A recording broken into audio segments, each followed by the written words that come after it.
નમસ્કાર, હું જસ્મીન પંચાસા આપ બધાનું સ્વાગત કરું છું આજના ફેસબુક લાઈવ સેશનમાં. શું કરીએ તો સદાય સાજા રહીએ શ્રેણી અંતર્ગત આજે આપણી સાથે ડોક્ટર જુહી તેજુરામણિયા છે. ડોક્ટર MS સર્જન છે, ENT-માં ઘણા વર્ષોથી સેવા દઈ રહ્યા છે. રાજકોટ સિવિલ હોસ્પિટલ અને પંચનાથ હોસ્પિટલમાં હાલ અત્યારે સેવા દઈ રહ્યા છે. 150થી વધુ સર્જરી કરેલ છે અને મેડમ ખૂબ સારું સેવા કરી રહ્યા છે મેડિકલ સર્વિસમાં. આજે આપણને મેડમ કાન અને કાનને લગતી જે બીમારીઓ છે એમાં કેવી રીતે આપણે ધ્યાન રાખી શકીએ, કાનની શું સંભાળ રાખી શકીએ એના વિશેની માહિતી આપશે. તો આજે આપણે ડોક્ટર જોઈને સાંભળી અને આપણું કેવી રીતે જીવન છે વધારે સ્વસ્થ અને સુખી બનાવી શકાય તેના માટેની માહિતી વાત કરીએ. ઓવર ટુ ડોક્ટર જોઈ. Thank you so much. Very good morning to all of you. નમસ્તે, હું છું ડોક્ટર જુહી તેજુરામણિયાર. હાલ હું શ્રી પંચનાથ હોસ્પિટલ રાજકોટમાં ENT સર્જન તરીકે પ્રેક્ટિસ કરું છું. તો સૌપ્રથમ તો આ તબક્કે હું લાઈવ સંસ્થાનો ખૂબ જ આભાર માનીશ કે જેને મને આટલી સુંદર ઓપોર્ચ્યુનિટી, આટલી સુંદર તક આપી કે જેથી કરીને હું કોમન પબ્લિકને, આપણા જે રાજકોટની પબ્લિક છે કે રાજકોટની બહારની પબ્લિક છે, તેને આપણે કાનને લગતી બેસિક સંભાળ કે શું ધ્યાન રાખવું કે જેથી કરીને આગળ કોઈ બીજા રોગ ન થાય અને ઇન કેસ કોઈ રોગ થયા, કોઈ તકલીફ ઊભી થઈ તો આપણે એની કઈ રીતે નિદાન કરાવી શકીએ અને એની ફર્ધર શું સારવાર કરી શકીએ તેના વિશે થોડું ઘણું જો નોલેજ આપી શકું તો એના માટે હું લાઈવ સંસ્થાનો ખૂબ આભાર માનું છું. હાઉ નોટ ટુ ફોલ સિક આ અંતર્ગત જે સ્વાસ્થ્ય લગતે લેક્ચર્સ લાઈવ પ્રોજેક્ટ લાઈવ લઈ રહ્યા છે તેના માટે હું ખૂબ જ અભિનંદન પાઠવું છું. તો આ તબક્કે હું બધાને નમ્ર વિનંતી કરીશ કે આપણે જે હાઉ નોટ ટુ ફોલ સિક અંતર્ગત જેટલું આપણે નોલેજ મેળવીએ છીએ કે આપણે કઈ રીતે સંભાળ રાખવી, શું કરવું, તો આપણે એને એકચ્યુઅલમાં અમલમાં લાવી કે જેથી કરીને આ પ્રોજેક્ટ, આ જે લેક્ચર સિરીઝ છે એ સક્સેસફુલ રહે અને આપણી પબ્લિકને ક્યારેય ડૉક્ટરની જરૂર જ ન પડે. આ હું આજના દિવસે આ સૌને નમ્ર વિનંતી કરીશ.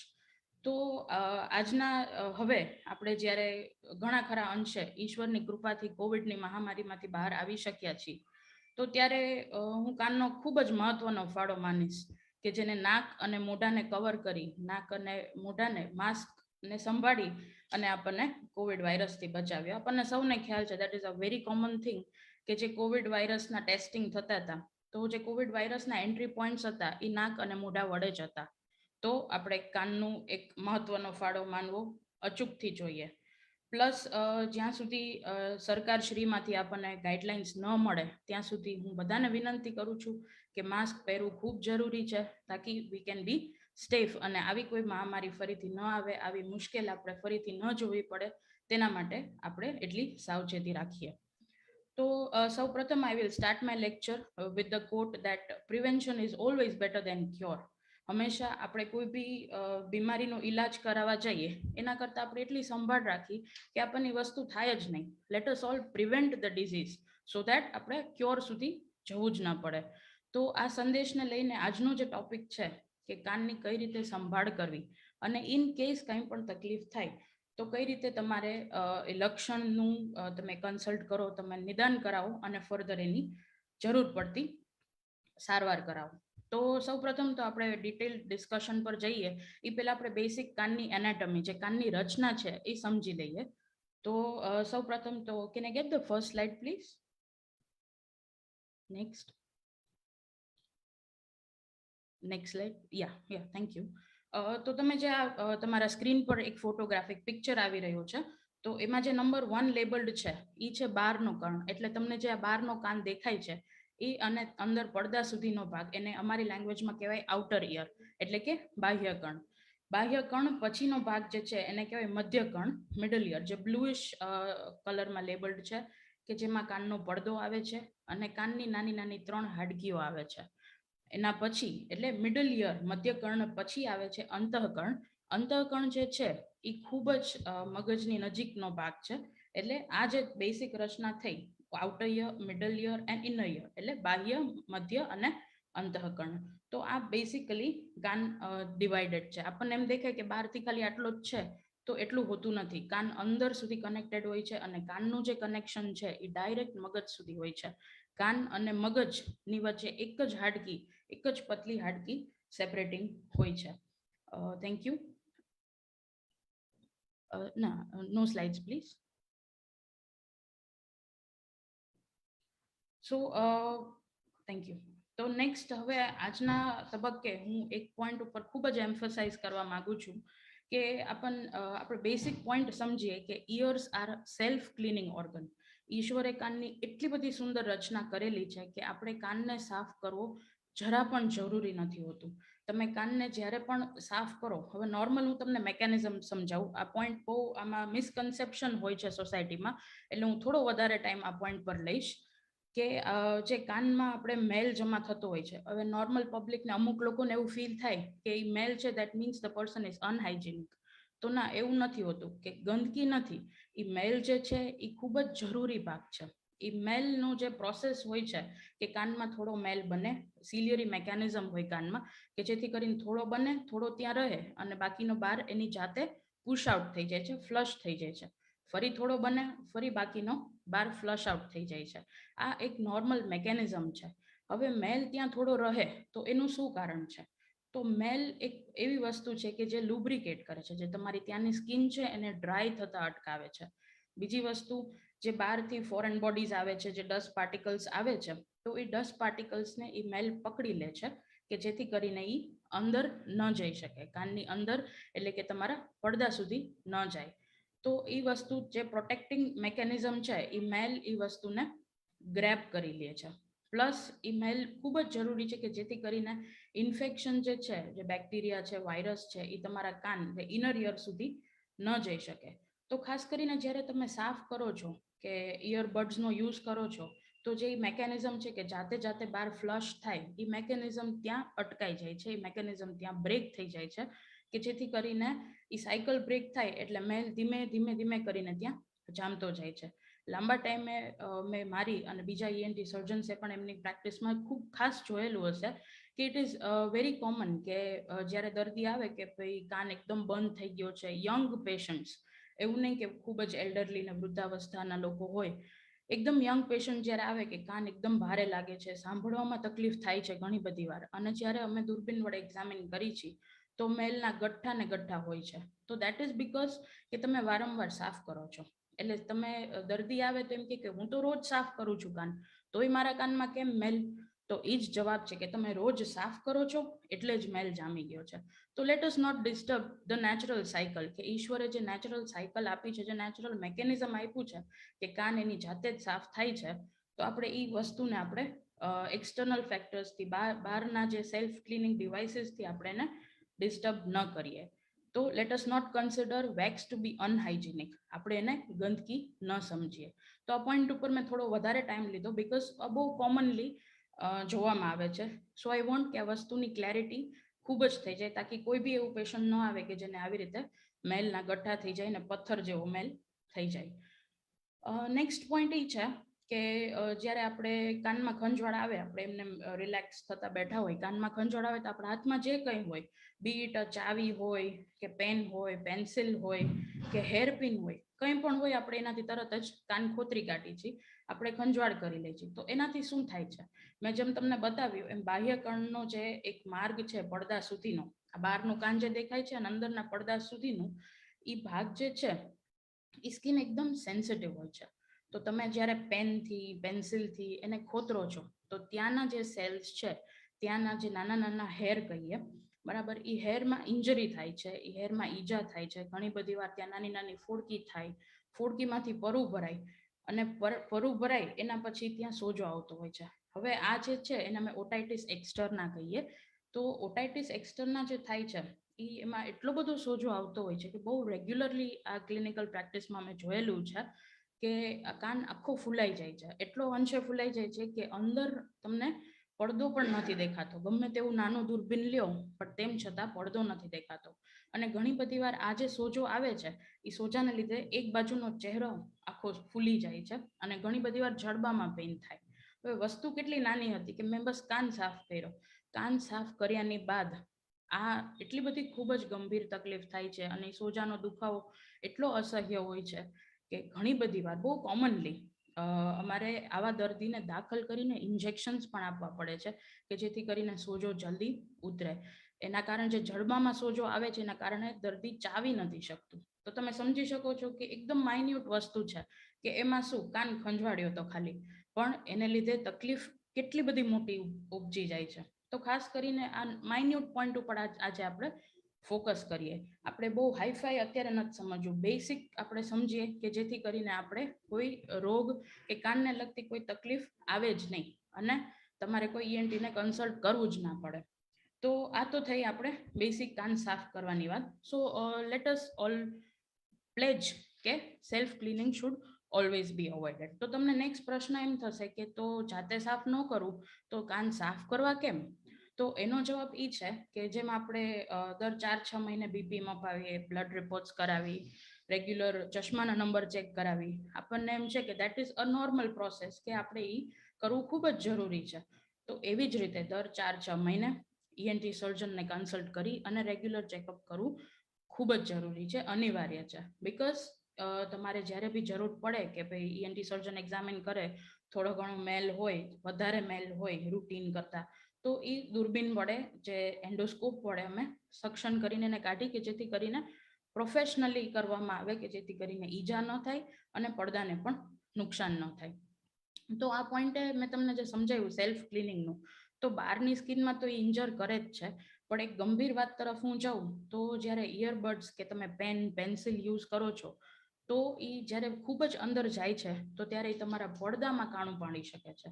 હવે કાનનો પડદો જે છે મેં જે ફર્સ્ટ પિક્ચરમાં બતાવ્યું હતું એ એકદમ જ પતલો એટલે કે પેપરી થિન હોય છે. તો જ્યારે તમે ઇયરબડ્સ એવી કોઈ શાર્પ ઓબ્જેક્ટ વસ્તુ યુઝ કરો છો તો એ પડદામાં કાણું પાડી શકે છે અને પછી તમારે પડદાના ઓપરેશન સિવાય બીજો કોઈ રસ્તો બચતો નથી. તો ખાસ આપણે આ બધી વસ્તુઓથી દૂર રહીએ. આ તો થઈ બેસિક ઇયર હાઇજીનની વાત. હવે નેક્સ્ટ આપણે સમજીએ કે શ્રવણ શક્તિની સંભાળ. તો તમારી સાંભળવાની, તમારી હિયરિંગ કેપેસિટીની સંભાળ તમે કઈ રીતે કરશો? તો સૌ પ્રથમ તો આજના મોડર્ન જનરેશનમાં ટેકનોલોજીમાં આપણે નોઇઝ પોલ્યુશન ના ઘણા બધા સોર્સિસ છે કે ડીજે છે, પાર્ટીઝ છે, ડિસ્કો છે, ટીવીનું વોલ્યુમ છે, મ્યુઝિક સિસ્ટમ્સ છે, કે આપણે હેડફોન્સ નોર્મલી યંગસ્ટર્સને કે મિડલ એજડ પીપલને બી ખૂબ જ આદત હોય છે. તો આ પોઈન્ટે હું એક વસ્તુ ક્લિયર કરવા માંગુ છું કે તમે મ્યુઝિક સાંભળો એમાં કોઈ જ વાંધો નથી, પણ જે એનું વોલ્યુમ છે એ મેક્સિમમ જેટલું વોલ્યુમ હોય એના 60%, 60%થી ઓછું હોવું ખૂબ જ જરૂરી છે, તાકી તમારી શ્રવણ શક્તિને એ કોઈ ડેમેજ ના કરી શકે. પ્લસ હવે તો નોર્મલી દરેક ફોનમાં એક વોર્નિંગ સિગ્નલ આવે છે કે તમે ખૂબ જ લાઉડ જ્યારે વોલ્યુમ કરો, મેક્સિમમ કરો, ત્યારે તમને એક નોટિફિકેશન આવે છે કે you are hearing a louder volume, તમારો અવાજ ઘણો બધો લાઉડ થઈ રહ્યો છે, તો કાઇન્ડલી એને ધીમો કરો. તો આ વસ્તુ થઈ વોલ્યુમની વાત. હવે અમુક બિઝનેસીસ એવા હોય છે, અમુક પ્રોફેશનલ એવા હોય છે કે જેમને ખૂબ જ બધા બિઝનેસ કોલ્સ અટેન્ડ કરવા પડતા હોય છે, ઘણા બધા કોલ્સ રિસીવ કરવા પડતા હોય છે અને કરવા પડતા હોય, તો એના માટે ખાસ તમારે એક વસ્તુ તમે યુઝ કરી શકો કે તમે તમારા કોલને સ્પીકર પર રાખી શકો કે જેથી કરીને જે સાઉન્ડના વાઇબ્રેશન્સ છે એ ડાયરેક્ટ તમારા કાન પર જઈને ઇન્જર ન કરે અને લાંબા ગાળે તમને સાંભળવાની તકલીફ ના કરે. તો આ ખાસ તમે ફોન સ્પીકર પર જો થઈ શકે તો ફોનને સ્પીકર પર રાખવું ખૂબ જ જરૂરી છે. પ્લસ અમુક જે પ્રોફેશનલ્સ છે કે જેને કન્ટિન્યુઅસલી નોઇઝી એટમોસ્ફિયરમાં રહેવું પડતું હોય છે, નોઇઝી એન્વાયરમેન્ટમાં, સપોઝ ઇન્ડસ્ટ્રી વર્કર છે કે ટ્રાન્સપોર્ટ બિઝનેસ છે, તો એમાં અવાજ એનો કોઈ બીજો ઓપ્શન નથી કે ભાઈ ઇન્ડસ્ટ્રીમાં છે તો લાઉડ સાઉન્ડથી એક્સપોઝ તો થવું જ પડશે, બીજો કોઈ એમાં ઓપ્શન નથી. તો એવા કેસીસમાં, એવા પેશન્ટ્સમાં આપણે ખાસ એટલું ધ્યાન રાખી શકીએ કે ઇયર પ્લગ્સ જે માર્કેટમાં કમર્શિયલી અવેલેબલ હોય છે, બહુ કોમનલી અવેલેબલ છે, તો ઇયર પ્લગ્સનો ઉપયોગ કરી કે જેથી કરીને વધારાનો જે સાઉન્ડ છે એ આપણા કાનની અંદર ન જાય અને તમે કાનને લાંબા ગાળે સાંભળવાની શક્તિ છે, શ્રવણ શક્તિ છે, એને તમે પ્રોટેક્ટ કરી શકો. પ્લસ આ સેમ ઇયરબડ્સનો ઉપયોગ જે સ્વિમર્સ છે, સ્કૂબા ડાઇવર્સ છે કે ડીપ સી ડાઇવર્સ છે એમાં યુઝ કરી શકાશે કે જેથી કરીને કાનની અંદર પાણી ન જાય, અને કાનની અંદર પાણી ન જાય એના તમે શેનાથી બચી શકો? તો જ્યારે બી કાનની અંદર પાણી જતું હોય છે તો એ પાણી ત્યાં ને ત્યાં પડ્યું રહે છે, કાનમાં બીજી બાજુ કોઈ ઓપનિંગ નથી કે જેથી કરીને એ બહાર નીકળી જાય, તો પાણી લાંબા ગાળે ત્યાં સ્ટેગ્નન્ટ રહે છે, પડ્યું રહે છે, એમાં બહારથી ઇન્ફેક્શન થાય છે, અને લાંબા ટાઈમે પાણી અંદર પડ્યા રહેવાના કારણે ઓટોમાઇકોસિસ એટલે કાનની ફૂગ થાય છે. હવે જે આ કાનની ફૂગ છે એની યોગ્ય સારવાર તમે ન કરાવો તો એ ફૂગ ત્યાં પડદા પર પડી લાંબા ટાઈમે પડદા પર કાણું પણ કરી શકે છે. તો વસ્તુ એકદમ નાની છે પણ તકલીફ એના કારણે ખૂબ જ મોટી થઈ છે. Can I get the slide please? હું તમને ફોટોગ્રાફ્સ બતાવું થોડા જે આપણે ડિસ્કસ કર્યું. Yes, thank you. જે ફર્સ્ટ પિક્ચર છે એ મેં જે તમને કીધું કે બહુ રેગ્યુલર ક્લીન કર્યાના કારણે જે મેલ જામે છે તમે ફોટોમાં જોઈ શકો છો કે એકદમ પથ્થર જેવો મેલ છે. એટલે કાનનો જે હોલ છે જેને અમે એક્સટર્નલ ઓડિટરી કેનાલ કહીએ એની જ સાઇઝનો આખો ગઠ્ઠો ત્યાં થયેલો છે. પ્લસ સેકન્ડમાં જે ઇયરબડનો ઉપયોગ થાય છે તો જે રેડન્ડ એરિયા છે ત્યાં બધે ઇન્ફેક્શન થાય છે, બધે ઈજા થાય છે. પ્લસ થર્ડ પિક્ચરમાં તમે જોઈ શકો છો કે જે ઇયરબડ છે એ તમારા કાનનો પડદો જે છે, જે પર્પલ કલરનું સ્ટ્રક્ચર તમને દેખાતું હશે, બરાબર, એ પર્પલ કલરના સ્ટ્રક્ચર એટલે કાનના પડદામાં કાણું પણ કરી શકે છે. અને ચોથા પિક્ચરમાં તમે જોઈ શકો છો કે ચાવીનો ઉપયોગ કર્યાથી ઘણીવાર ચાવીનો આગળનો ભાગ કાટવાળો હોય તો એનાથી ઓટોજેનિક ટિટેનસ એટલે કે કાનનું ધનુર પણ થઈ શકે છે. તો આ એક માઇનર વસ્તુના કારણે કેટલી બધી મોટી તકલીફ થાય છે. Next slide please. આમાં તમે ફર્સ્ટ પિક્ચરમાં જોઈ શકો છો કે જે ઇયર પ્લગ્સ માર્કેટમાં અવેલેબલ હોય છે દરેક સાઇઝમાં અને દરેક અલગ અલગ બ્રાન્ડ્સમાં ખૂબ જ સારા ટેકનોલોજીમાં હવે ઇયર પ્લગ્સ અવેલેબલ છે. તો ખાસ આપણે એનો ઉપયોગ કરી જે તમે નેક્સ્ટ થર્ડ પિક્ચરમાં જોઈ શકો છો કે ઇન્ડસ્ટ્રીયલ એક્સપોઝર છે સાઉન્ડનું, તો તમે આવી રીતે ઓવરહેડ ઇયરફોન્સ પહેરી અને તમારા કાનને પ્રોટેક્ટ કરી શકો. પ્લસ સ્કુબા ડાઇવર્સ છે તો એમાં બી આ વસ્તુનો ખૂબ જ સરસ ઉપયોગ કરી શકાશે. Thank you. આ તો થઈ બેસિક આપણે કાનની સંભાળની વાત. હવે આપણે નેક્સ્ટ પોઈન્ટ તરફ વધીએ કે કાનના રોગો વિશે થોડું સમજીએ. તો કાનના રોગો ખૂબ જ કોમન છે. તમે જોશો કે નાનપણથી લઈને મિડલ એજમાં, મોટી ઉંમરના માણસોથી લઈને વૃદ્ધાવસ્થામાં બધામાં આ બહુ જ કોમન છે કાનના રોગો થવો. કાનના રોગ થવાના ઘણા બધા રીઝન્સ હોય છે. એક તો રિપીટેડ ક્લીનિંગ, વારંવાર સાફ કરવાની જેને આદત હોય કે ભાઈ રોજ સવારે જેમ બ્રશ કરીએ એમ કાન સાફ કરવું, એવી રીતે જે કાન સાફ કરતા હોય, બહુ ધૂળ લાગતી હોય, કાનમાં પાણી જતું હોય વારંવાર, અને મેઇન કારણ છે શરદી. હવે તમને એમ થશે કે નાક ક્યાં અને કાન ક્યાં? તો નાકની જે શરદી છે એને કારણે કાનની બીમારી કેવી રીતે થાય? તો એ સમજાવવા માટે હું તમને એક બેસિક એનાટમી સમજાવું કે આપણે કાન ને નાકની વચ્ચે આ જે ડિરેક્શન છે એ ડિરેક્શનમાં એક નળી હોય છે, એક ટ્યુબ હોય છે, જેને અમારી લેંગ્વેજમાં યુસ્ટેશિયન ટ્યુબ કહેવાય છે. હવે એ યુસ્ટેશિયન ટ્યુબ બંને બાજુનું, નાકનું અને કાનનું, એ બંને બાજુનું પ્રેશર મેન્ટેન કરે છે. પણ જ્યારે તમને એક્સપિરિયન્સ થયેલો હશે કે તમે ફ્લાઇટમાં બેસો કે scuba diving, deep C diving કરો ત્યારે તમને કાનમાં સડનલી ધાક પડી જાય છે. હવે એનો રીઝન પણ આ યુસ્ટેશિયન ટ્યુબ જ છે. કઈ રીતે? કે જ્યારે બંને બાજુનું પ્રેશર ડિફરન્સ જનરેટ થાય છે, બંને બાજુનું પ્રેશર અલગ આવે છે, ત્યારે તમારો કાનનો જે પડદો છે એ અંદરની બાજુ ખેંચાય છે because of the negative pressure. કાનમાં એક નેગેટિવ પ્રેશર જનરેટ થાય છે, એને લીધે પડદો અંદર ખેંચાય છે અને એને કારણે તમને એક ધાકનું સેન્સેશન આવે છે. એટલે તકલીફ હતી નાકમાં અને તમને એના સિમ્ટમ, એના લક્ષણ આવ્યા છે કાનમાં. તો જે રીતે ધાક પડી શકે છે એવી જ રીતે નાકમાં જે તમને શરદી થાય છે એ શરદી તમારા કાનના પડદાની પાછળ ભરાઈ શકે છે. હવે આના દર્દીઓ ખૂબ જ કોમન ક્લિનિકલ પ્રેક્ટિસમાં મેં જોયેલા છે કે શરદીની અસર હોય અઠવાડિયા પહેલા અને દર્દી તમારી પાસે આવે કે કાનમાં પાણી ખખડતું હોય એવું લાગે છે, કાન એકદમ ભારે ભારે લાગે છે. અમુક વાર તો માથાના દુખાવોની તકલીફ સાથે પેશન્ટ આવતું હોય. હવે માથાનો સિવિયર દુખાવો થતો હોય એટલે નોર્મલી આપણે બીપી મપાવીએ, ચશ્માના નંબર ચેક કરાવી, આ બધી જ વસ્તુઓ કરી પણ બધું જ નોર્મલ આવે છે. અને જ્યારે તમે ઈએનટી સર્જનને કન્સલ્ટ કરો છો ત્યારે ખબર પડે છે કે એ નાકની શરદી જે મને અઠવાડિયા 10 દી પહેલા થઈ હતી એના કારણે કાનના પડદાની પાછળ એ શરદીનું પાણી ભરાઈ ગયું છે અને એના કારણે કાનનો પડદો જેમ સીધો છે એ આવી રીતે સોજી જાય છે. તો એ કાનના પડદાના સોજાના કારણે તમને માથાનો દુખાવો પણ રહે છે, કાન ભારે લાગે છે અને એક ડિસઓરિએન્ટેડ જેવું ફીલ આવે છે. હવે આ જે યુસ્ટેશિયન ટ્યુબ છે એ ખાસ કરીને પીડિયાટ્રિક એજ ગ્રુપમાં એટલે કે નાના બાળકોમાં એનું જે એંગલ હોય છે એ ઘણું બધું સ્ટ્રેટ હોય છે. તો જેથી કરીને નાના બાળકોમાં જે શરદી હોય એ ઇમિડિયેટલી કાનમાં બહુ આસાનીથી જતી હોય છે અને એને લીધે કાનની રસી નાના બાળકોમાં ખૂબ જ જલ્દી આવતી હોય છે. એટલે નાના બાળકમાં પીડિયાટ્રિક એજ ગ્રુપમાં કાનની રસી આવી, કાનનો દુખાવો થવો, આ બધું બહુ કોમન છે. પ્લસ આપણને ખ્યાલ છે કે પીડિયાટ્રિક એજ ગ્રુપમાં જે આપણે એડિનોઇડ્સ કઈ નાકની પાછળના મસા કે નાકની પાછળના કાકડા, એનું ઇન્ફેક્શન થવું ખૂબ કોમન છે. તો એ તકલીફને લીધે કાનના પડદાની પાછળ પણ તકલીફ થઈ શકે છે.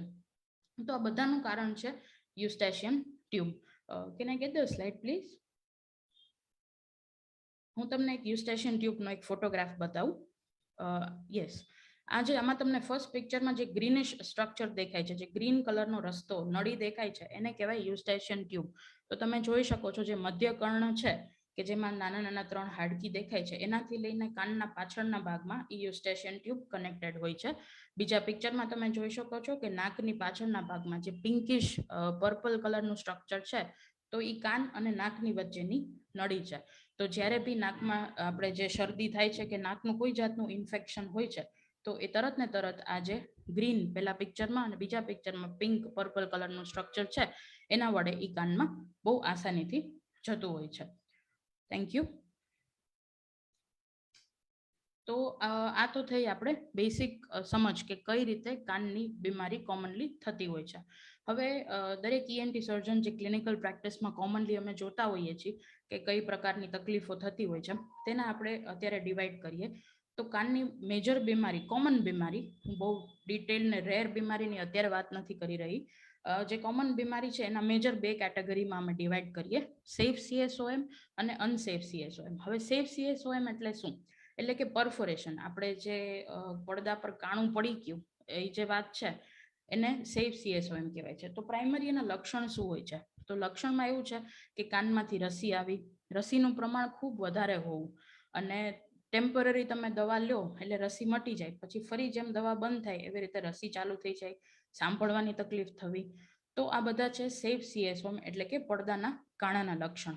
તો આવી જ્યારે તકલીફ ઊભી થાય ત્યારે એનું ઈલાજ શું છે? તો તમે બેસિક જે બધી ટેસ્ટ આપણે કરાવી, એ ટેસ્ટની બાદ એ પડદાનું કાણું એકદમ જ પિન પોઈન્ટ, એટલે કે આ જે પેન છે એની ટીપ જેવું કાણું હોય તો આપણે રાહ જોઈ શકીએ કે અમુક દવા લગાવીને કે કોઈ ડ્રોપ્સ ને મેડિકેશન્સ લઈ અને એ પડદાના કાણાને હીલ થઈ શકે. પણ જ્યારે કાણું ખાસું મોટું હોય, હું તમને મારા પિક્ચર્સમાં બતાવીશ, એ કાણું જો મોટું હોય તો એમાં પડદાનું ઓપરેશન કરાવવું ખૂબ જ અનિવાર્ય છે. હવે પડદાનું ઓપરેશન એક બહુ જ કોમન ઓપરેશન છે જે રેગ્યુલરલી અમારી પ્રેક્ટિસમાં બહુ કોમનલી થતું હોય છે. અને તે ઓપરેશનમાં નોર્મલી આપણે કાનની પાછળ અહીંયા જે સ્નાયુ આવે, એ સ્નાયુનું ઉપરનું પડ લઈ અને જે પડદાનું કાણું છે એને બૂરવામાં આવે છે કે જેથી કરીને આખો નવો પડદો બની જાય અને તમને રસી આવવાનું બંધ થઈ જાય, સાંભળવાનું આગળ બગડવાનું અટકી જાય, અને કાનના પડદાના કાણાને લગતી જે તકલીફો છે કે ઘણીવાર થોડા ઘણા ચક્કર આવતા હોય, એ બધી જ તકલીફો દૂર થઈ જાય છે. આ તો થઈ સેફ CSOM ની વાત. હવે બીજી વાત છે અનસેફ CSOM, કે જેને અમારી લેંગ્વેજમાં કોલેસ્ટિએટોમા કહેવાય. હવે તે શું છે? કોલેસ્ટિએટોમા એટલે કાનની હાડકીમાં બેસી જતો સડો. હવે આ જે તકલીફ છે એ ખૂબ જ જોખમી વસ્તુ છે. કઈ રીતે? કે સૌપ્રથમ તો આપણે એના લક્ષણ સમજીએ કે કાનમાં જ્યારે સડો બેસે છે તો તેના લક્ષણ હોય છે કે રસી આવી, પણ રસી ખૂબ ઓછા પ્રમાણમાં હોવી, પ્લસ એ રસીમાંથી ઘણી બધી વાર દુર્ગંધ આવી, ઘણી બધી વાર લોહી ટપકવું એ રસીની સાથે, પ્લસ સાંભળવાનું ઓછું થવું. લાંબા ટાઈમે જો સડો ત્યાં ને ત્યાં રહે તો એ ઘણા ખરા અંશે સંપૂર્ણ બહેરાશ પણ કરી શકે છે, કારણ કે એ જે સડો છે એ સાંભળવાની હાડકીને, કાનને, બધા જ સ્ટ્રક્ચર્સને અંદરથી ખોતરતો જાય છે. જ્યારે આ સડો કાન અને મગજની વચ્ચેની હાડકીને ખોતરે છે અને મગજ સુધી ફેલાય છે, ત્યારે દર્દીને અસહ્ય માથાનો દુખાવો થાય છે, ચક્કર આવે છે, ઉલટી ઉપકા થાય છે. તો જ્યારે આવા બધા લક્ષણ આવે તો these are known as warning science. તમને વોર્ન કરે છે તમારું શરીર કે આ તકલીફ ખૂબ વધી ગઈ છે અને એનું તમારે જલ્દીથી સમયસર નિદાન કરાવી અને એની ફર્ધર ટ્રીટમેન્ટ કરાવી ખૂબ જ જરૂરી છે. કારણ કે સડો જ્યારે મગજ સુધી જાય છે તો તમારે ખાલી કાનનું નહીં પણ કાનની સાથે સાથે મગજનું પણ ઓપરેશન કરાવવું ખૂબ જરૂરી છે. તો સડાના ઓપરેશનમાં બેસિકલી શોર્ટમાં સમજાવું તો કઈ રીતનું હોય છે કે જેટલો સડો છે, કે સડો સપોઝ કાનની હાડકીમાં છે, સાંભળવાની નસ પાસે છે, જ્યાં બી છે ત્યાંથી બધેથી ક્લિયર કરી અને એક આખી કેવિટી બનાવી અને એની ઉપર અમે પડદો બેસાડી દેતા હોય છે કે જેથી કરીને ઈયર તમારું સેફ બની જાય. એક સેફ કાન બનાવવાની વાત છે કે જેથી કરીને સડો આગળ સુધી ન ફેલાય. પ્લસ એક ત્રીજી વસ્તુ જે કોમનલી અમે જોયેલું હોય છે એને કહેવાય છે ઓટોસ્ક્લેરોસિસ. હવે ઓટોસ્ક્લેરોસિસ એટલે શું? મેં જેમ સમજાવ્યું કે કાનમાં અંદર 3 નાની નાની હાડકી હોય છે. તો એ જે ત્રીજા નંબરની હાડકી હોય છે જેને કહેવાય છે સ્ટેપીઝ બોન. હવે સ્ટેપીઝ બોન એ તમને આપણને જસ્ટ ફોર ધ ઇન્ફોર્મેશન કે આપણા શરીરનું નાનામાં નાનું બોન છે. It is just 2 to 3 mm, 2 થી 3 mm નું જ બોન છે. હવે તે બોન કઈ રીતે અફેક્ટ થાય છે તો એ સમજાવતા પહેલા હું તમને બેસિક સાંભળવાનું મેકેનિઝમ સમજાવું કે સપોઝ તમને કોઈ અવાજ આવ્યો, તમને તમારા નામથી કોઈએ બોલાવેલું, તો તે અવાજ કાનમાં જાય છે, કાનમાં પડદા પર ટકરાય છે, એટલે પડદો વાઇબ્રેટ કરે છે. એ પડદો જ્યારે વાઇબ્રેટ કરે છે ત્યારે સૌથી પહેલું બોન જેને મેલિયસ કહેવાય, હથોડી, એ હથોડીમાંથી જઈને એરણ એટલે કે સેકન્ડ બોન જે છે ઇન્કસ બોન કહેવાય, અને એમાંથી ફર્સ્ટમાંથી સેકન્ડ બોનમાં વાઇબ્રેશન જાય છે, સેકન્ડ બોનમાંથી વાઇબ્રેશન થર્ડ બોનમાં જાય છે, એટલે કે સ્ટેપીઝ બોન આપણે કહીએ જેને પેંગડું. એ થર્ડ બોનમાંથી જ્યારે વાઇબ્રેશન ઇનર ઇયરમાં જાય અને મગજ સુધી પહોંચે છે અને તમને સંભળાય છે કે તમને કોકે બોલાવ્યું. તો vibration goes from the external auditory canal, પિનના બધા સાઉન્ડને કલેક્ટ કરે છે, ત્યાંથી જાય છે તમારા કાનના પડદા ઉપર, ત્યાંથી ફર્સ્ટ બોન, સેકન્ડ બોન, થર્ડ બોન, અને from there it goes to the brain. પણ જ્યારે તમારું થર્ડ બોન એટલે કે જે પેંગડું જે છે, સ્ટેપીઝ બોન છે, એ જ્યારે ફિક્સ થઈ જાય છે અમુક ડિસીઝ પ્રોસેસના કારણે, એ ઓટોસ્ક્લેરોસિસ એટલે કે ફિક્સ થઈ જાય છે, તો એ વાઇબ્રેટ નથી થતું.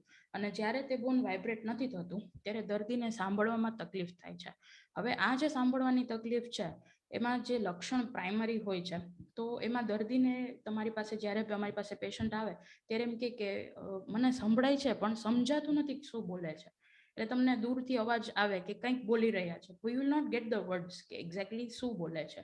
તો આવી જ્યારે તકલીફ થાય ત્યારે અમે બેસિક ઇન્વેસ્ટિગેશન્સ કરાવી અને અમે જોઈએ છીએ ત્યારે ખબર પડે છે કે એ ત્રીજા નંબરની હાડકી ચોટેલી છે, એને ઓટોસ્ક્લેરોસિસ કહેવાય.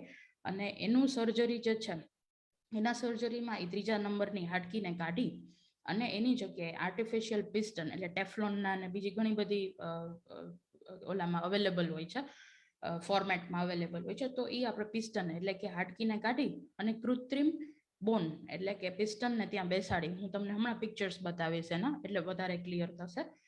એ પિસ્ટનને બેસાડી છે કે જેથી કરીને આ વસ્તુના આ ઓપરેશનને અમે સ્ટેપેડોટોમી કે સ્ટેપેડેક્ટમી કરી અલગ અલગ રીતથી જેમ કરાતી હોય એમાં આ ઓપરેશનમાં જ્યારે દર્દી ઓન ટેબલ, ઓપરેશન ટેબલ પર જ્યારે સૂતું હોય અને પિસ્ટન બેસાડી અને અમે તરત ને તરત દર્દીને પૂછી કે XYZ તમને સાંભળવામાં કેવું છે, તો એમને ઓન ટેબલ ઇમ્પ્રુવમેન્ટ આવે છે. ત્યારે ને ત્યારે એમ કે છે કે મેડમ કે સર મને ખૂબ જ સરસ સંભળાય છે. તો that is the level of success કે સ્ટેપેડોટોમી જે ઓપરેશન છે, તમને હજી તો તમે ઓપરેશન થિયેટરની બહાર નથી નીકળેલા એ પહેલાં તમને ખૂબ જ સુંદર સંભળાય છે. તો ખાસ કરીને આ જે નાના પોઈન્ટ્સ છે કે એમ થાય કે નથી સંભળાતું એટલે શું કંઈ વાંધો નહીં ચાલશે, તો આપણે એ બધું વસ્તુ ન કરાવી, પ્રોપર નિદાન કરાવી કે જેથી કરીને આપણે એની સમયસર સારવાર કરાવી અને આપણી શ્રવણ શક્તિને આપણે સંભાળીએ. તો આ તો થઈ બેસિક કોમન ડિસીઝીસ ની વાત. હવે નેક્સ્ટ તમે can I get the slide please? હા, તો આ જે બેસિક સિમ્ટમ્સ છે કે જે ફર્સ્ટ પિક્ચર છે એ તમને કાનમાંથી આવતી રસીનું પ્રમાણ ઓછું છે, વધારે છે, કાનમાં દુખાવો થવો. આ જે ચોથું પિક્ચર છે એ ઓડિયોમેટ્રી કરીને ગ્રાફ છે કે જે સાંભળવાની ટેસ્ટ છે, એના વિશે હું તમને ડિટેલમાં નેક્સ્ટમાં સમજાવીશ. Next slide please. જે ફર્સ્ટ પિક્ચર છે એમાં તમે જોઈ શકો છો કે કાનના પડદામાં કાણું છે. એ કાણામાંથી તમને જે એક વી શેપનો સ્ટ્રક્ચર દેખાય છે, તો એ આપણી બીજા ને ત્રીજા નંબરની હાડકી છે. તો તમે સમજી શકો છો કે જ્યારે આવું કાણું હોય અને કાનમાંથી બહાર કચરો જાય કે રસી થાય, તો આ જે કાનના હાડકી છે એ એક્સપોઝડ છે, ખુલ્લી પડી છે. તો કાનમાં પાણી જાય એટલે તરત એમાં ઇન્ફેક્શન થાય. લાંબા ટાઈમે યંગ પેશન્ટ્સમાં જ્યારે આવું કાણું પડતું હોય છે તો સાંભળવાની શક્તિ ઘણી બધી અફેક્ટ થઈ જાય છે. સેકન્ડ પિક્ચરમાં તમે રાઈટ હેન્ડ સાઈડ જોઈ શકો છો કે જે આખો સડાનો ભાગ દેખાય છે, તમને યલોઇશ કલરનું આખું કલેક્શન દેખાય છે, આખો ભરાવ દેખાય છે ઉપરના ભાગમાં, તો એ કાનનો સડો છે. જે મેં તમને કીધું એ કોલેસ્ટિએટોમાં અનસેફ CS1, તો એ સડો કાનમાંથી લઈને મગજ સુધી ખૂબ જ આસાનીથી ફેલાતો હોય છે. અને જે ત્રીજું સ્ટ્રક્ચર છે, જે ત્રીજો ફોટો છે એમાં તમને દેખાય છે કે ફર્સ્ટ બોન, સેકન્ડ બોન અને જે લેબલ કરેલું છે સ્ટેપીઝ, તો એ ત્રીજું સ્ટેપીસ બોન છે, જેને પેંગડું કહી છે, જે મેં તમને કીધું 2 to 3 mm આટલું ટાઇની બોન છે. તો ઓપરેશન વડે એ માઇક્રોસ્કોપથી ઓપરેશન જે થતા હોય એ ઓપરેશન વડે આપણે તે બોનને કાઢી અને ત્યાં પ્રોસ્થેસિસ જે આમાં લખેલું છે એ પિસ્ટનને બેસાડી દઈએ છીએ કે જે સેકન્ડ બોન છે એની ઉપર આપણે એને ટીંગાડી અને મગજમાં જે અહીંયા ઓપનિંગ હોય જેને અમે ફૂટપ્લેટ કહીએ એમાં બેસાડી અને એનું નોર્મલ જે વાઇબ્રેટરી મેકેનિઝમ છે એ નોર્મલ થઈ જાય છે. એટલે બહારથી સાઉન્ડ આવ્યો, એ સાઉન્ડ તમારા પડદાને ટકરાણો, વાઇબ્રેશન ફર્સ્ટ બોન, સેકન્ડ બોન, થર્ડ બોન અને ત્યાંથી લઈને બ્રેઇન સુધી પહોંચી ગયો અને જેથી કરીને તમને ખૂબ જ સરસ ઓન ટેબલ સંભળાવવા માંડે છે.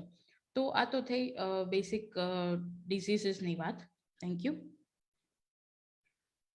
નેક્સ્ટ આપણે સમજીએ કે જ્યારે તમને આવા લક્ષણ આવતા હોય છે તો તેના માટે તમે ENT સર્જનને કન્સલ્ટ કરો છો તો હું બેસિક ઓરિએન્ટેશન તમને આપી દઉં કે એમાં કઈ રીતનું નિદાન તથા સારવાર થાય છે. તો સૌપ્રથમ તો જ્યારે દર્દી આવે છે તો દર્દીના લક્ષણ જે છે, જેમની તકલીફ છે એ સાંભળ્યા બાદ ઓટોસ્કોપથી એક્ઝામિનેશન કરવામાં આવે છે. પછી જરૂર પડે તો કાનનું જે દૂરબીન છે એને જેને 0 ડિગ્રી એન્ડોસ્કોપ કહેવાય, એ એન્ડોસ્કોપ વડે અમે કાનના પડદાનો તપાસ, બહારની કેનાલનો તપાસ, બધું તપાસ કરી છે. પછી ઘણી બધી વાર રસી કે ફૂગ જામેલી હોય તો એને સક્શન વડે, જે વેક્યુમ સક્શન આવે એ સક્શન વડે એના પ્રોપર પ્રેશર સાથે અને પ્રોપર સક્શન એડપ્ટર ને પ્રોપર સક્શન કેન્યુલા સાથે અમે એને સક્શન કરીએ છીએ અને જેટલી જરૂર લાગે એ પ્રમાણે દવા અને યોગ્ય ટીપા, કે ફૂગ હોય તો ફૂગના ટીપા, રસી હોય તો રસીના ટીપા, અકોર્ડિંગલી ટીપા આપી અને ફોલોઅપમાં બોલાવતા હોઈએ છીએ. અને ક્યારેક સડો હોય કે તકલીફ ખૂબ જ વધી ગઈ હોય તો જરૂર પડે તો એક્સરે અને સીટી સ્કેન કરાવવું પણ અનિવાર્ય બની રહે છે. પ્લસ રેર કેસીસમાં હું એવું નહીં કહું કે બહુ કોમન છે, પણ ઘણી બધી વાર કાનની ઉપર ફોડકી થવી કે કાનની ઉપર ગાંઠ થવી, અંદરના ભાગમાં ગાંઠ થવી, આ બધી તકલીફ જે છે, જ્યારે જેના લક્ષણ આ જ હોય છે કે ભાઈ રસી આવી, દુખાવો થવો, સાંભળવાનું ઓછું થવું, કાન આખો ભરાયેલો લાગવો, પ્રેશર લાગવું કાનમાં, તો લક્ષણ આ જ હોય છે. પણ in rarest of the rare cases ઘણી બધી વાર એ કાનનું કેન્સર પણ હોઈ શકે છે. તો આ તબક્કે હું એટલું કહેવા માંગુ છું કે કાનના કોઈ પણ લક્ષણ આવે તો આપણે એને અવોઇડ ના કરી, ઇગ્નોર ના કરી અને ટાઈમલી સમયસર એનું નિદાન કરાવી અને એની સમયસર સારવાર કરી કે જેથી કરીને આપણે આટલી કેન્સર જેવી ગંભીર બીમારીથી બચી શકી. હવે આ પોઈન્ટે હું જરૂરથી કહેવા માંગીશ કે આપણી સોસાયટીમાં એવી માન્યતા છે કે કાનના ઓપરેશન ન કરાવાય, કે એટલા બધા સફળ જતા નથી હોતા. તો સૌપ્રથમ તો હું કહેવા માંગીશ કે એ સત્ય નથી. હવે તમને કાનમાં રસી થયેલી છે, તમારી સાંભળવાની હાડકી ખુલ્લી છે, પડદા પર કાણું છે, કાનમાં સડો છે, કે આવી રીતે હાડકી ચોંટી ગઈ છે, તો તમે દવા લઈને એ વસ્તુને અવોઇડ કરશો તો જેમ જેમ મોડું થતું જશે એમ તકલીફ વધતી જશે અને પછી કોમ્પ્લિકેશન્સ સાથે તમારે ઓપરેશન કરાવવું પડે. એટલે કાનના ઓપરેશનમાં જો બેસિક કાળજી રખાય, ઓપરેશન પછી અમુક ધ્યાન રાખવું પડે કે શરદી ન થવી જોઈએ, પવન ના લાગવો જોઈએ, નવો પડદો બેસાડ્યો છે તો તમારે એની કેર કરવી પડે, જે દરેક ઓપરેશનમાં કરવી પડતી હોય છે. તો એ બેસિક કાળજી થાય અને થાય તો કોઈ તકલીફ આવતી નથી. પ્લસ દર્દીની તાસીર ઉપર પણ ઘણા અંશે એ આધારિત હોય છે. તો ખાસ ઓપરેશન જો જરૂરી બને તો આપણે એને અવોઇડ ના કરીએ.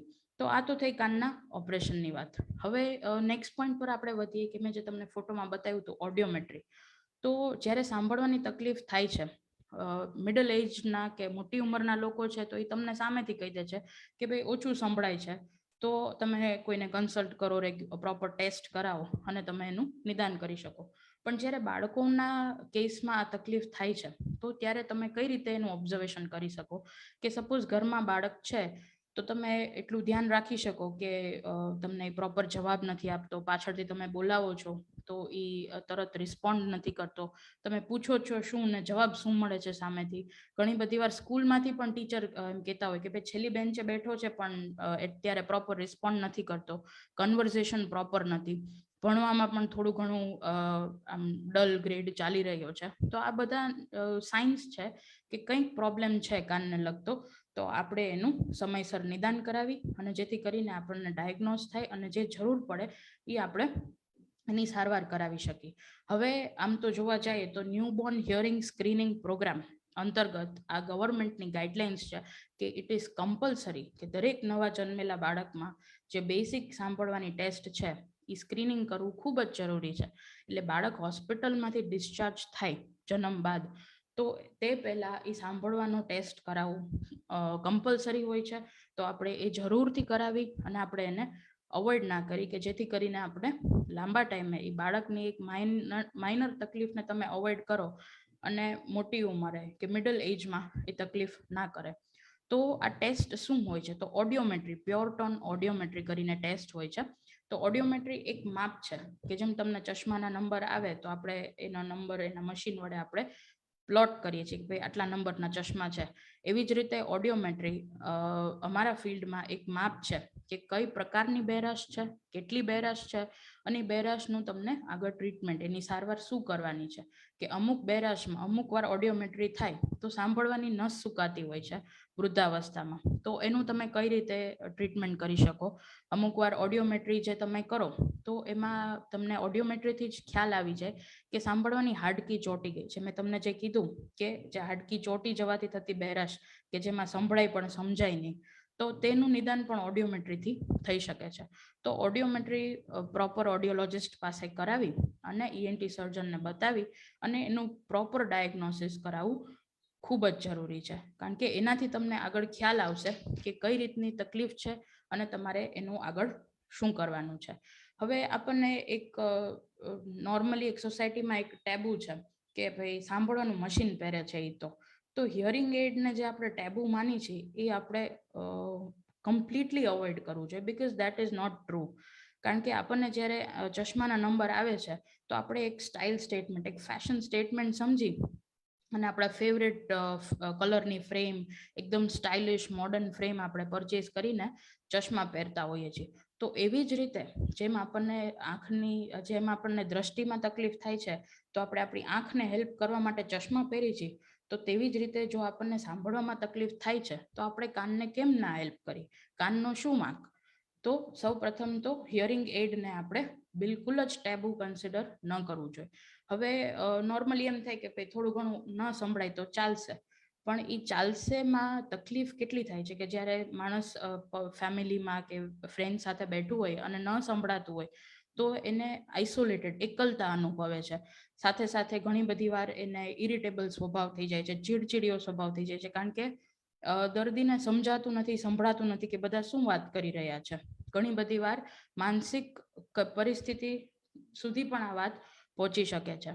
અને એક નાનું એક્ઝામ્પલ આપું કે સાંભળવાની શક્તિ થોડી ઓછી થયેલી છે અને રોડ પર જાઓ છો, પાછળથી કોઈ વેહિકલ આવે એનો હોર્ન નથી સંભળાતો તો એક્સિડન્ટ પણ થઈ શકે છે. તો આપણી એક નાની શરમ કે ના મશીન ના પહેરાય, તો એ શરમના કારણે એક્સિડન્ટ સુધી પણ વાત પહોંચી શકે છે. પ્લસ જે શ્રવણ શક્તિ ઓછી છે, તેને ઓછું સંભળાય છે, તો દર્દીને પોતાને તો તકલીફ થાય જ છે, સાથે સાથે એના પ્રિયજનોને પણ તકલીફ થાય છે કે એમને પણ કન્વર્ઝેશન પ્રોપર નથી થતું અને એમને પણ એટલી બધી તકલીફ ને એમને પણ દુઃખ થાય છે. તો ખાસ કરીને આપણે આ જે ટેબુ છે હિયરિંગ એડનું કે ના કાનના મશીન ન પહેરાય, તો એને હું બધાને નમ્ર વિનંતી કરીશ આજે કે પ્લીઝ જો તમને કોઈ તકલીફ હોય તો જરૂરથી એનું ઓડિયોમેટ્રી કરીને રેગ્યુલર ઇન્વેસ્ટિગેશન, જે પ્રોપર રિક્વાયર્ડ ઇન્વેસ્ટિગેશન છે એ કરાવો અને મશીન પહેરો. પ્લસ અમુક એજમાં અને નોર્મલી આપણી આ મોડર્ન જનરેશનમાં એમ થાય કે ભાઈ બહાર મશીન દેખાય છે તો અમને નથી ગમતું.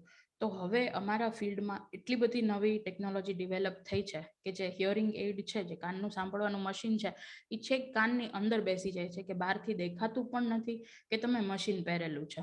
તો આ બધી modern equipments, modern devices available છે, બહુ ઇઝીલી અવેલેબલ છે. તો આપણે જરૂરથી એનો યુઝ કરીએ અને આ બધી તકલીફોથી બચીએ. Can I get the slide please? તો આ જે મેં તમને વાત કરી ઓડિયોમેટ્રીની, તો આ રીતના ઓડિયોલોજિસ્ટ, જે પ્રોપર ટ્રેન્ડ ઓડિયોલોજિસ્ટ છે, એ તમારું ઓડિયોમેટ્રી કરે છે. આવી રીતે તમને હેડફોન્સ પહેરાવે છે જે સેકન્ડ પિક્ચરમાં દેખાય છે, રેડ અને બ્લુ, અને એક આખું ગ્રાફ પ્લોટ થાય છે કે કઈ રીતની બેરાશ છે, હાડકી ચોટે છે કે નસ સુકાય છે.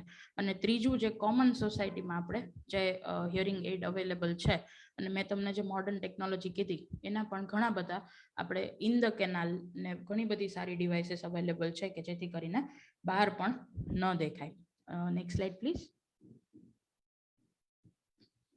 હા, આ ટોપિક ઉપર આવતા પહેલા હું થોડું તમને થિયોરેટિકલ સમજાવું. Thank you.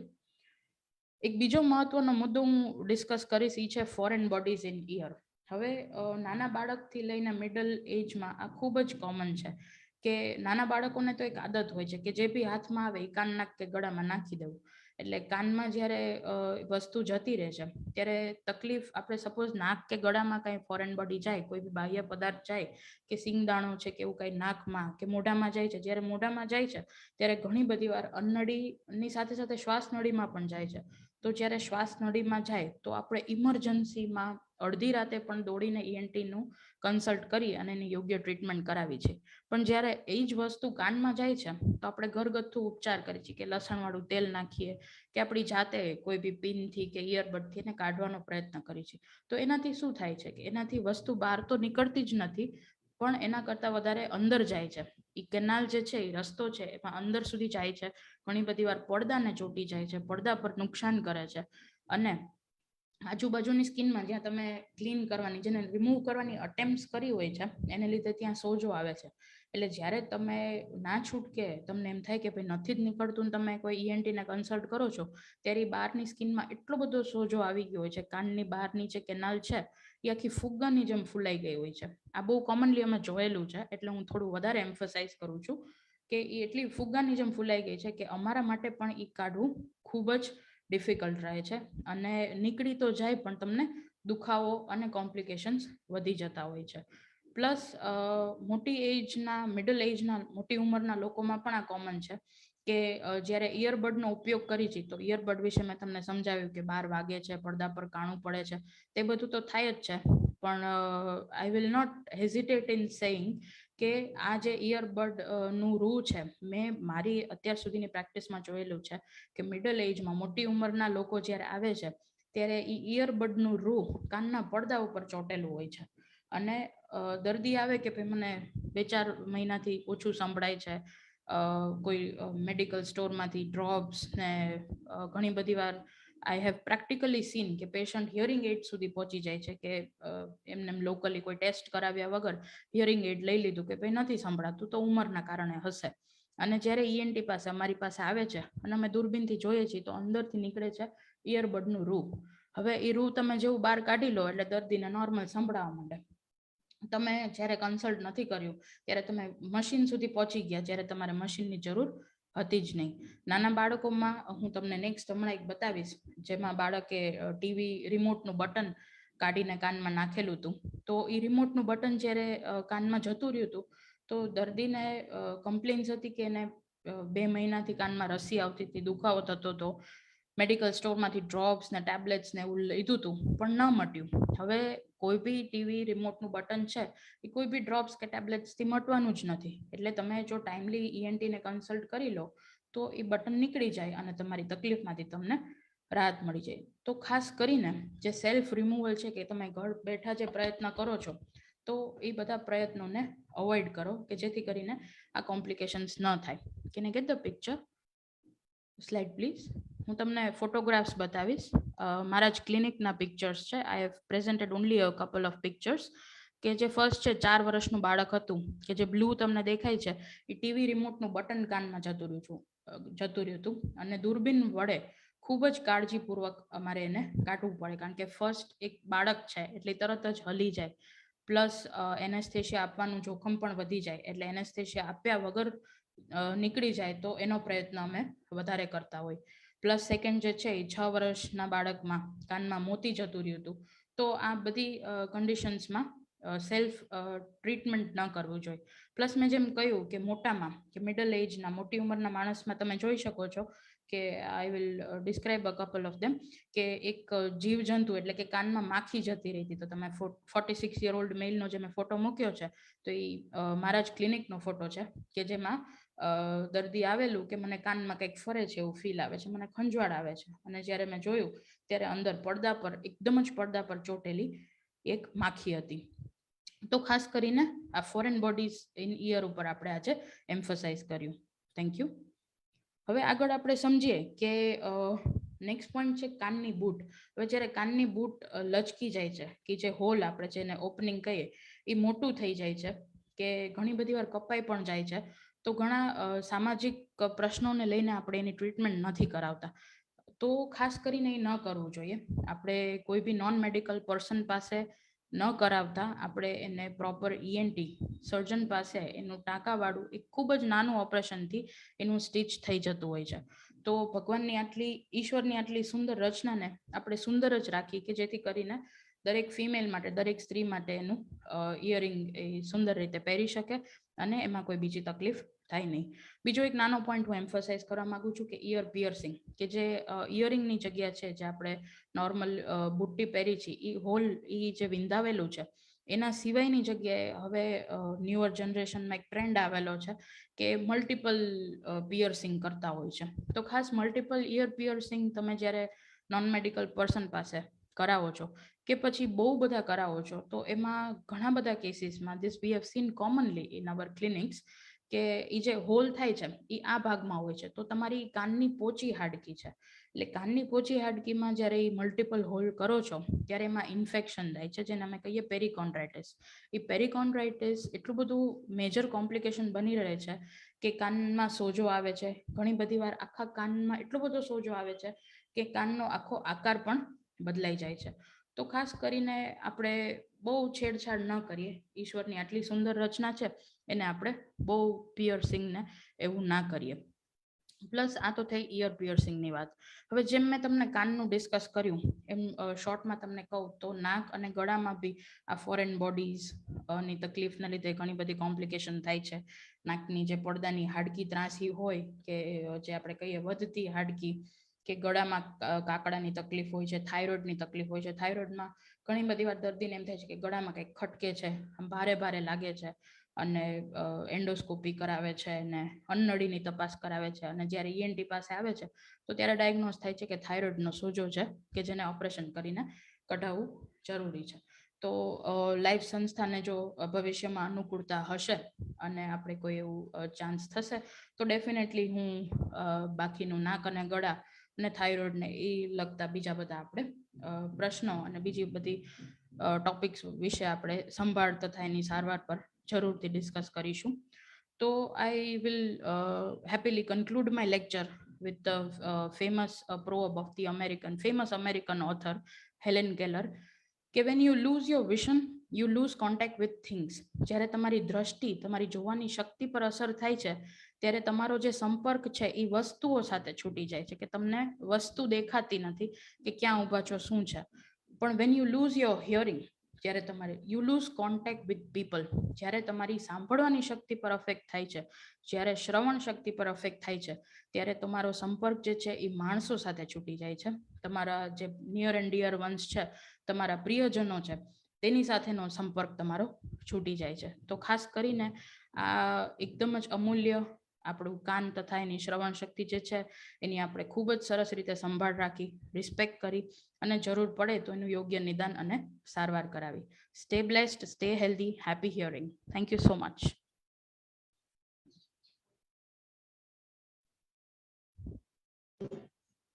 Thank you very much ma'am. Thank you. ખૂબ સરસ આપનો લેક્ચર હતો અને ખૂબ સરસ અમને માહિતી મળી કેવી રીતે કાનનું સંભાળ રાખવાના માટે. આપણી પાસે લેક્ચર ક્વેશ્ચન્સ આવ્યા છે, ઘણું બધું ક્વેશ્ચન આપની પાસે છે, તો આપણે આન્સર આપી શકો એના માટે.